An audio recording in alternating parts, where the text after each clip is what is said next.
Doctor సస్పగిరి గారికి, అలాగే మన హెడ్ మాస్టర్ మేడం అలిమగమణం గారికి, నా తోటి ఉపాధ్యాయులు అందరికీ నా నమస్కారం. ఓకే మా స్టూడెంట్స్, ఒక 5 minutes మీరు కామ్గా ఉంటే నేను స్పీచ్ ఇస్తాను. ఒక 5 minutes ప్లీజ్ సైలెన్స్. మా స్టూడెంట్స్, మీ ప్రోగ్రాము ఎంజాయ్ చేస్తారు.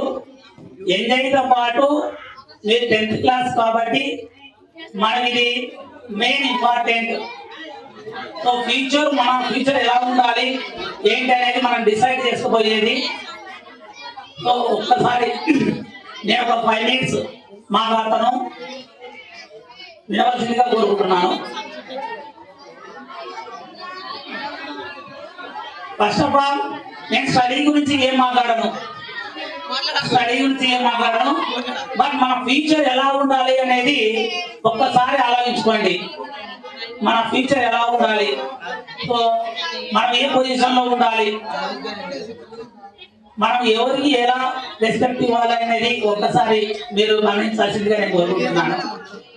సక్సెస్ అంటే చాలా మంది ఉద్యోగం చేయడము, మంచి పొజిషన్లో ఉండడము, సక్సెస్ అంటే ఉద్యోగం చేయడము, మంచి పొజిషన్లో ఉండడము అని అనుకుంటున్నారు. అని నాకు తెలిసినంత వరకు సక్సెస్ అంటే నేను ఒకటే అర్థం చేస్తాను. సక్సెస్ అంటే ఎవరైనా చెప్తారా ఏంటనేది? సక్సెస్ అంటే ఒకటే మీరు గమనించండి. ఇక్కడ 10th క్లాస్ స్టూడెంట్స్ బాగా వినాలి. మిగతా పిల్లలకు అంత మెచ్యూరిటీ ఉందో లేదో నాకు తెలియదు, కానీ 10th క్లాస్ స్టూడెంట్స్ బయటికి వెళ్తున్నారు కాబట్టి వాళ్ళ కంపెనీతో మెచ్యూరిటీ ఉంటుంది. కాబట్టి నేను కేవలం 10th క్లాస్ స్టూడెంట్స్ దృష్టిలో పెట్టుకొని మాట్లాడుతున్నాను.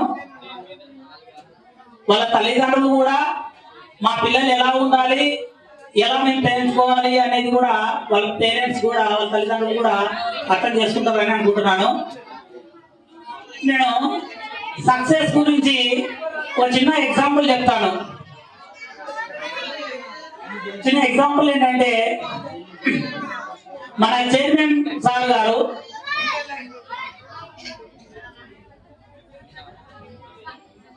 స్టార్టింగ్ లో చిన్న క్లినిక్ పెట్టేసుకొని తక్కువ ఫీజుతో ఎంతో మంది నిరుపేదలకు వైద్యం అందించినాడు. అంటే నేను చిన్నప్పటి నుంచి నేను చూసినాను.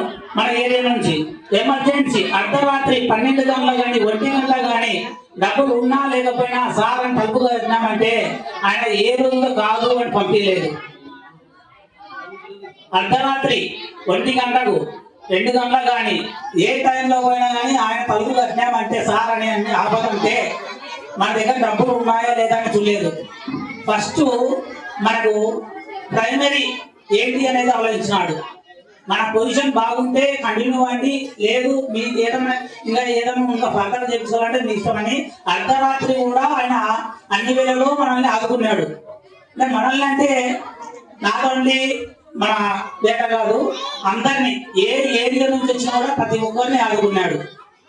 ఆయన ఎంతో కష్టపడినాడు. అక్కడ నుండి ఒక రెడ్ క్రాస్ సొసైటీ సంస్థలో ఆయన అంటూ ఒక హోదాలో ఉన్నాడు.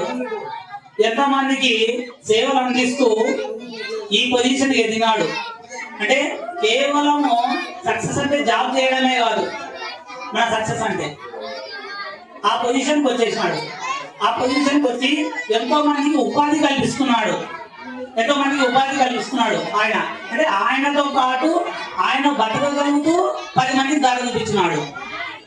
ఇంకొకటి హలీమా మేడం గారి గురించి చెప్పాలి. మేడం యాక్చువల్గా హౌస్ వైఫ్ ఇంట్లో హ్యాపీగా, ఎందుకంటే సార్ బాగా మంచి సంపాదిస్తున్నాడు, హ్యాపీ నాకెందుకులే ఇది స్కూల్ పిల్లలతో. ఇప్పుడుండే సిచ్యువేషన్ స్కూల్ అంటే చాలా రిస్క్. స్కూల్ మెయింటెనెన్స్ చేయాలంటే చాలా రిస్క్. టీచర్స్ అయినా సరే, హెడ్ మాస్టర్స్ అయినా సరే, మేనేజ్మెంట్ ఎవరికైనా సరే. అలాంటి సిచ్యువేషన్ లో కూడా మన ఏరియాలో ఇది ఎటువంటి ఏరియా అనేది మనకు తెలుసు, ఎంత మనము ఎలా బిహేవ్ చేస్తున్నాం అనేది కూడా మనకు తెలుసు. ఇలాంటి సిచ్యువేషన్ లో కూడా మేడం గారు అనుకోవచ్చు, నాకెందుకు ఈ తీసుకుని నేను హ్యాపీగా సాగం సంపాదిస్తున్నాడు, పిల్లలు మంచి పొజిషన్లో స్టడీ అవుతున్నారు, నేను ఇంటి దగ్గర ఉండవచ్చు, నాకేం తక్కువ అనుకోవచ్చు. కానీ ఆమె అలా అనుకోలేదు. ఒక స్కూల్ స్థాపించి ఆ స్కూల్తో ఎన్నో సేవలు చేస్తూ కొంతమంది విద్యార్థులకు సేవలు చేస్తూ, కేవలం అంటే స్కూల్ అంటే మీరు ఏమనుకుంటారు, ఎంత రిస్క్ అనేది కూడా ఆలోచించాలి. అంటే ఫీజు గురించి లెక్కేసకుండా జరిగే సన్నివేశాలు ఏంటి, సిచ్యువేషన్స్ ఏంటి, ఇవన్నీ లెక్కేస్తుంటే ఇంత రిస్క్ తీసుకొని ఇంతమందికి ఉపాధి కల్పిస్తున్నారు మేడం గారు. సో వీళ్ళిద్దరు సక్సెస్ అనేది ఏ రేంజ్ వచ్చింది. వాళ్ళు కూడా ఒక సాధారణంగా మాకు ఈ జాబ్ ఉంటే చాలు, వద్దనుకుంటే ఈయన ఇంతమందికి మనం గ్యాదర్ కాలేకపోదుము, ఇంతమందికి ఉపాధి ఉండకపోదు. అంటే వాళ్ళిద్దరూ ఒక ఆలోచనతో ఒక సక్సెస్ ఉండాలి. సక్సెస్ అంటే ఏంటి, మనం బాగుండాలని కాదు, 10 మందికి మనం ఉపయోగపడుతున్నాము, 10 మందికి మనము ఉపాధి కల్పిస్తున్నాము అనేది సక్సెస్ అని నేను అదే నమ్ముతాను. సక్సెస్ అంటే మనము 10 మందికి ఉపాధి కల్పించినప్పుడే మనం సక్సెస్ అనేది తెలుస్తుంది 10 మందికి. చిన్న ఎగ్జాంపుల్, ఒక బర్త్డే ఫంక్షన్ వచ్చిందంటే జనరల్ గా బర్త్డే అనేసరికి మనం స్పెషల్ గా బాగా చేసుకుంటాము, గ్రాండ్ గా చేసుకుంటాము. ఒక చిన్న స్థానంలో చేసుకోవడము, మన పేరెంట్స్ మన మీద ప్రేమతో మనకు సెలబ్రేషన్ చేస్తారు. ఒక సర్టెన్ ఏజ్ వచ్చిన తర్వాత మన ఫ్రెండ్స్ మన మీద అభిమానంతో సెలబ్రేషన్ చేస్తారు. ఓకే, అంటే నేను ఒకటే అనుకుంటా, ఒక బర్త్డే సక్సెస్, ఒక బర్త్డే పార్టీ చేస్తున్నామంటే మనం పుట్టినరోజు అని చెప్తున్నాము. పుట్టినందుకు మన బర్త్డే మనం సెలబ్రేషన్ చేసుకోవడం కాదు, ఒక 10 మంది మనం అభిమానించే వాళ్ళు బర్త్డే చేసుకున్నప్పుడే మనల్ని అభిమానించి వాళ్ళు బర్త్డే చేసినప్పుడు మాత్రమే, 10 మంది ఉపయోగపడినప్పుడు మాత్రమే మన పుట్టినరోజుకు ఒక మీనింగ్ ఉంటుంది అని నేను అనుకుంటున్నాను. సో ఇక్కడ 10th క్లాస్ స్టూడెంట్స్ నేను చెప్పేయాల్సింది ఒకటే, ఈ ఎగ్జామ్స్ మీరు బాగా ప్రిపేర్ అవుతున్నారు, వెళ్ళగా మీ డెసిషన్ మీరు ఈ 1 month 1.5 month కొద్ది కష్టపడి బాగా చదివినారంటే 10th క్లాస్ మంచి పొజిషన్ లో మంచి రిజల్ట్ వస్తుంది. స్కూలుకు మంచి నేమ్ తేవాలని కోరుకుంటున్నాము. సో అట్ ఎ టైం మీరు లైఫ్ లో సక్సెస్ అవ్వాలి అనే ఎలాంటి సక్సెస్ అంటే మీరు 10 మందికి ఉపాధి కల్పించేంత సక్సెస్ కావాలని చెప్పేసి. సో చాలా మంది అంటారు నువ్వు బర్త్డే చేసుకోవడం లేదా అని. నేను ఎప్పుడు అనుకుంటాను, నా బర్త్డే చేసుకోవాలనుకుంటే నేను ఇంకా సక్సెస్ కాలేదు. నేను బర్త్డే చేసుకోవాలనుకుంటే అంటే మన సక్సెస్ 10 మందికి మనం ఎప్పుడైతే ఉపాధి కలిగిస్తామో 10 మంది మన కోసం ఉంటారో అప్పుడే మనం సక్సెస్ అయిన లైఫ్ లో. ఇది మాత్రము మీ లైఫ్ లో కూడా గుర్తుపెట్టుకోండి. అది జాబ్ గవర్నమెంట్ జాబా అనేది కాదు, గవర్నమెంట్ జాబా లేదా ప్రైవేట్ జాబా అనేది కాదు. ఏ రంగంలో అయినా సరే, ఎలాంటి సిచ్యువేషన్ అయినా సరే మనం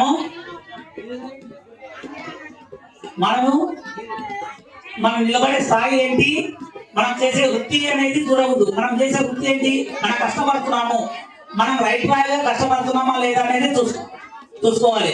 సో ఈ విధంగా మీరు లైఫ్ లో సక్సెస్ అవ్వాలని 10th క్లాస్ నేను కోరుకుంటున్నాను. 10th క్లాస్ స్టూడెంట్స్ మెచ్యూర్డ్ గా ఉన్నారు కాబట్టి, వాళ్ళు అర్థం చేసుకున్నారు కాబట్టి నేను చెప్తున్నాను.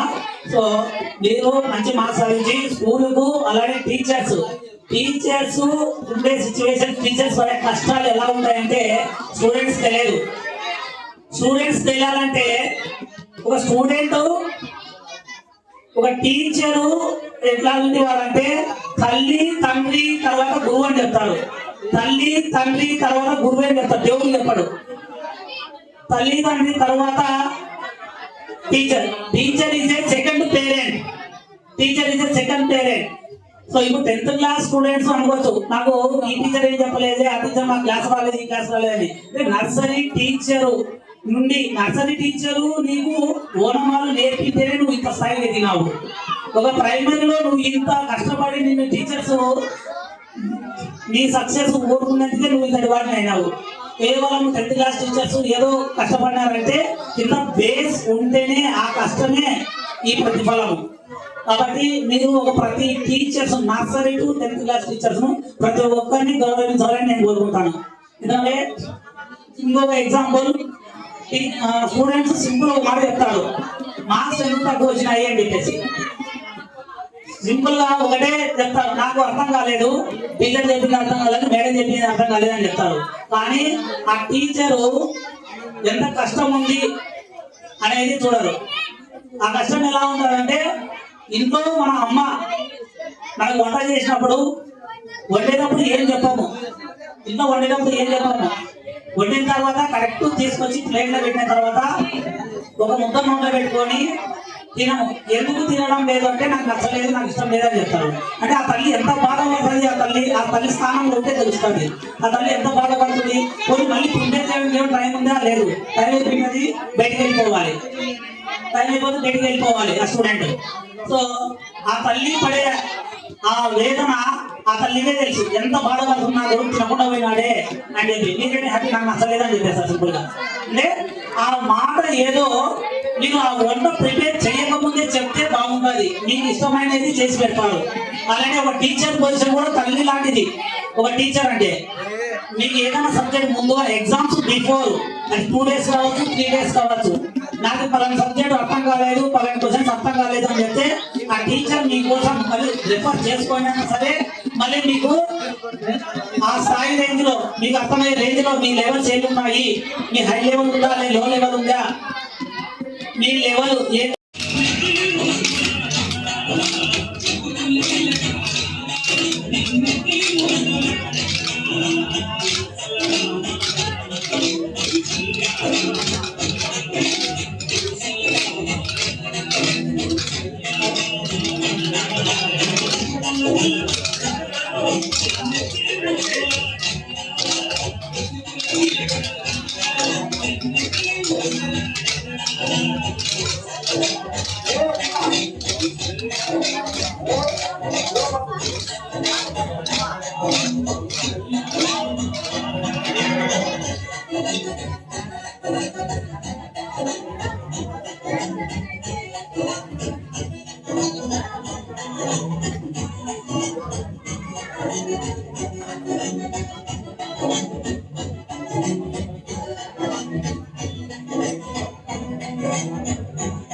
చుట్టూ లాస్ట్ టైం చెప్పకూడదు ఆ 15 రూపాయలు గుర్తించండి అది కాదు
సంబరాలు ముసుగు చేసినది పండుగ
తమ్ముడు సౌండ్ పెట్టి గిప్పని గుర్తు వేసుకో.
Thank you.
Chairman doctor SK sir గారికి, అలాగే head master madam Alma madam గారికి, నా తోటి ఉపాధ్యాయులకి అలాగే వాళ్ళందరూ నమస్కారం. పిల్లలకు గుడ్ ఈవినింగ్. ఈరోజు మనము ప్రతి సంవత్సరం పేరోల్ ఫంక్షన్ జరుపుతా ఉన్నాము. అలాగే ఈ పేరోల్ ఫంక్షన్ అనేది మనము ఈ 10th క్లాస్ లాస్ట్ అనేదే కాకుండా ఇప్పటి నుంచి మీ జీవితం అనేది స్టార్ట్ అవుతుంది. అంటే మన జీవితం ఎడ్యుకేషన్ అనేది ఈ 10th క్లాస్ తోనే ఎండ్ కాలేదు. ఇంకా మన జీవితం అనేది చాలా ఉంది. ఇప్పుడు ఫస్ట్ మెట్టు మాత్రమే మనం ఎక్కబోతున్నాం. ఈ ఫస్ట్ మెట్ అనేది చాలా జాగ్రత్తగా ఏ సబ్జెక్ట్ తీసుకోవాలా, ఎలా వెళ్ళాలా అనేది కొంతమంది గైడెన్స్ ద్వారా మీరు ముందుకు వెళ్ళాలి. లేకపోతే ఫ్యూచర్ లో మనం చాలా నష్టపోతాం. అలాగే ఇప్పుడు చదువుకునే వయసులో చదువుకొని తర్వాత మన గమ్యస్థానం చేరుకునే తర్వాత అది ఆ లైఫ్ వేరే ఉంటుంది. మన గమ్యస్థానాన్ని చేరుకోలేకపోతే ఆ గమ్యం వేరేలాగా ఉంటుంది. కాబట్టి గమ్యాన్ని చేరుకోవడానికి మీరు ఎడ్యుకేషన్ చాలా ప్రాముఖ్యమైనది. దాన్ని దృష్టిలో పెట్టుకొని మీ ఎడ్యుకేషన్ కొనసాగించాలి. అలాగే మన స్కూల్లో ఎన్నో అంటే పర్సెంటేజ్ ప్రకారము గత 4 సంవత్సరాలు నేను వచ్చి 4 సంవత్సరము ఈ 4 సంవత్సరాలు కూడా మన 100% 98 100 ఇలా వస్తా ఉంది.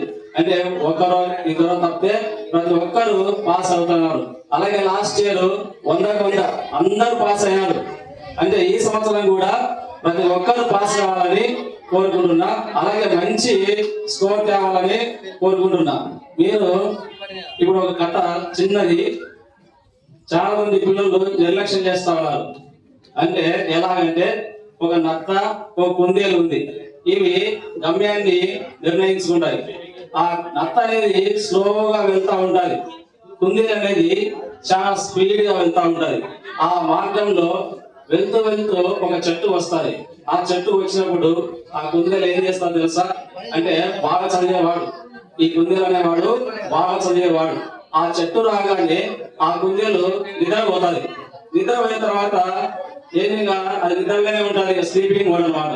తర్వాత ఈ నత్త అనే వాళ్ళు చాలా స్లో రన్నర్స్ అన్నమాట. అంటే చాలా వీక్ గా ఉన్నటువంటి వాళ్ళు, కష్టపడి బాగా చదివే వాళ్ళు, స్లో రన్నర్స్ గా ఉండేవాళ్ళు. వీళ్ళు ఏం చేస్తారంటే స్లోగా వెళ్తూనే ఉంటారు. ఫైనల్ గా ఆ నత్త ఎలా గమ్యాన్ని ముందు చేరుకుంటారో ఈ స్లోగా వెళ్ళే వాళ్ళు ముందు గమ్యాన్ని చేరుకున్నారు. అంటే బాగా చదివే వాళ్ళు గమ్యాన్ని చేరలేకపోతున్నారు. అంటే ఈ బాగా చదివేవాడు స్లీపింగ్ చేస్తా ఉన్నాడు. అదే స్లీపింగ్ చేయకుండా ఇంకా బాగా దాని ప్రాక్టీస్ మనం ఏ క్వశ్చన్ నేర్చుకున్నామో ఆ క్వశ్చన్ ఇంకా బాగా ప్రాక్టీస్ చేస్తే ఆ కుందేలు కాదు కదా, ఇంకా చిరుతపులి వలె మన విజయాన్ని చేరుకోగలం. థ్యాంక్ యూ, అవకాశం ఇచ్చినందుకు థ్యాంక్ యూ.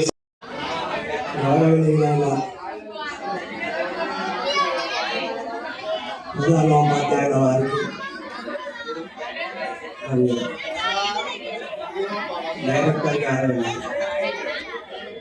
దర్శకుడి గారికి,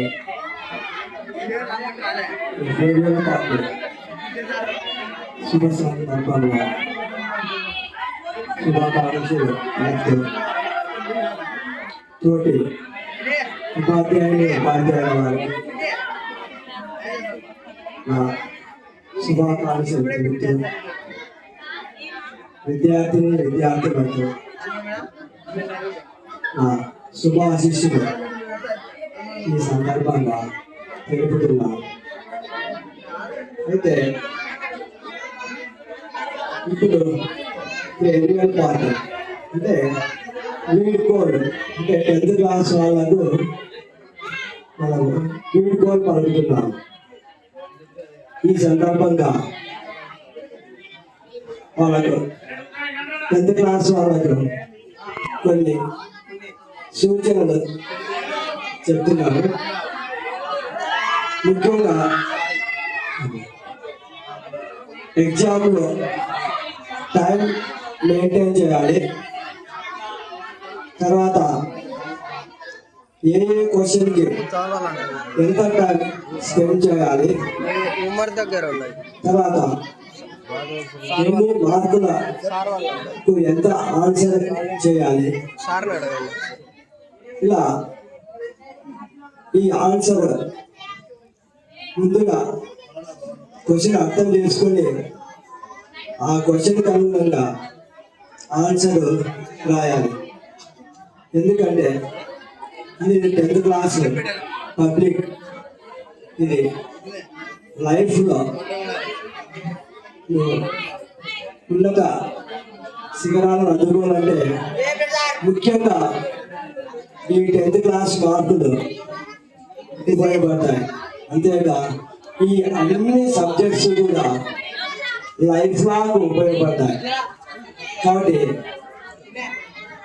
ఈ 10th క్లాస్ వల్ల అన్ని సబ్జెక్టులు కూడా అన్ని సమానంగా చదువుకోవాలి. తర్వాత విద్యార్థులు మనము వెనుకబడి ఆర్థికంగా వెనుకబడి ఉన్నప్పుడు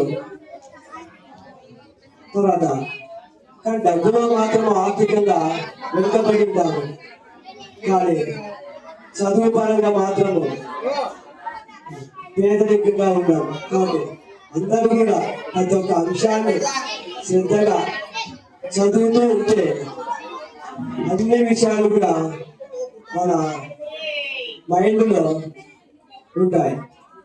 కాబట్టి ఈ పేదరికం అనేది ఒక ఆర్థికంగా మాత్రమే ఉంటుంది, కానీ చదువు విషయంలో మాత్రం పేదరికం అడ్డు కాదు అని ఒక చిన్న హింట్ మీకు తెలుపుతున్నాను. తర్వాత ప్రతి ఒక్క అంటే ఎప్పుడు మీకు బుక్లెట్ ఇస్తారు, ఆ బుక్లెట్ ప్రకారము మీరు మెయింటైన్ చేయాలి. మెయిన్గా మ్యాథ్స్ చేసుకుంటూ పోతుంటే బుక్లెట్ అయిపోతే ఇంకా నెక్స్ట్ పేపర్స్ ఇవ్వరు. ఇలా బుక్లెట్ను కూడా మెయింటైన్ చేయాలి. ఇలా కాబట్టి మీరు శ్రద్ధగా ఈ నెల రోజులు టైం టేబుల్ ప్రకారము మీరు టీచర్స్ కూడా ఇస్తున్నారు. మీరు కూడా ఓన్గా టైం టేబుల్ వేసుకొని శ్రద్ధగా చదువుతారని వాళ్ళకు 10వ తరగతి వాళ్ళకు ఈ పబ్లిక్ పరీక్షల శుభ సందర్భంగా మీకు శుభాకాంక్షలు చెప్తూ నేను శుభాశిస్సులు ఇస్తూ పెద్దలకు తోటి ఉపాధ్యాయుల వరకు ఈ ఫంక్షన్ సందర్భంగా శుభాకాంక్షలు తెలుపుతూ విద్యార్థులకు నా శుభాశిస్సులు అందిస్తూ ఈ సదవకాశం ఇచ్చిన పెద్దలకు నమస్కరిస్తూ నా ఉపన్యాసంలో ఇంతటితో ముగిస్తున్నాను. పాఠశాల అడ్మినిస్ట్రేషన్ మేడం అలిమా మేడం గారికి మరియు దస్తగిరి సార్ గారికి, నాతోటి ఉపాధ్యాయులకు మరియు నా ప్రియమైన విద్యార్థులందరికీ కూడా వీడ్కోలు సమావేశ శుభాకాంక్షలు తెలియజేస్తూ ఉంటున్నాను. చాలా తొందరగా అనుకున్న దానికంటే చాలా తొందరగా మనకి పేరువలు రావడం జరిగిందని నేను అనుకుంటున్నాను. ఏది ఏమైనా మన జీవితంలో కానీ మన చదువులో కానీ వీడ్కోలు అనేది ఒక తప్పనిసరిగా జరగవలసినటువంటి ఒక అంశం కనుక ఆ వీడ్కోలు అనేది అందరూ ఆనందించేదిగా ఆలోచించేదిగా ఉంటే బాగుంటుంది. అందరూ అసహించుకునేటువంటి స్థితిలో మనం వీడ్కోలు ఉండకూడదు అనేది నా ఉద్దేశం. ఎందుకంటే మనం ఎక్కడ ఉన్నా ఏం చేస్తున్నా నలుగురు మనల్ని గమనిస్తూ ఉన్నారు. మనం సమాజంలోకి వెళ్ళిన తర్వాత ఎక్కడి నుంచి వచ్చామో దాని మూలాలను వాళ్ళు వెతికి చూస్తారు. కనుక ఆ మూలాలకు మనం ఎటువంటి అపాయము అలజడి కలిగించకుండా భవిష్యత్తులో మీరు ఉన్నతమైన స్థితిలోనికి వెళ్ళాలని నేను కోరుకుంటూ ఉంటున్నాను. అంత మాత్రమే కాదు, ఇక్కడ గడిచిన కొన్ని సంవత్సరాలుగా మీరు ఈ విద్యను అభ్యసించి ఉన్నతమైనటువంటి విద్యాభ్యాసం కోసం కావచ్చు, మరి ఉన్నతమైనటువంటి జీవిత ఆశయం కోసం కావచ్చు, మీరు సమాజంలో వెళ్తున్నటువంటి మీరు మీ లక్ష్యాన్ని సాధించాలని, మరియు మీకు చదువు చెప్పినటువంటి మాకు ఈ పాఠశాలకి మంచి పేరు తీసుకురావాలని ఆశిస్తూ ఉంటున్నాను. మరి మీరు ఒకసారి గమనించారో లేదో, మన జీవితంలో అతి ముఖ్యమైన ప్రాముఖ్యమైనటువంటి సంఘటనలు, చాలా గుర్తుండిపోయే సంఘటనలు ఈ పాఠశాల జీవితంలోనే జరుగుతాయి. కనుక అవి కొన్ని సందర్భాలలో మనకు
अगजानन पद्मार्ग गजानन महानिश अनेकदन्तं भताना एकदन्तमुपास्महे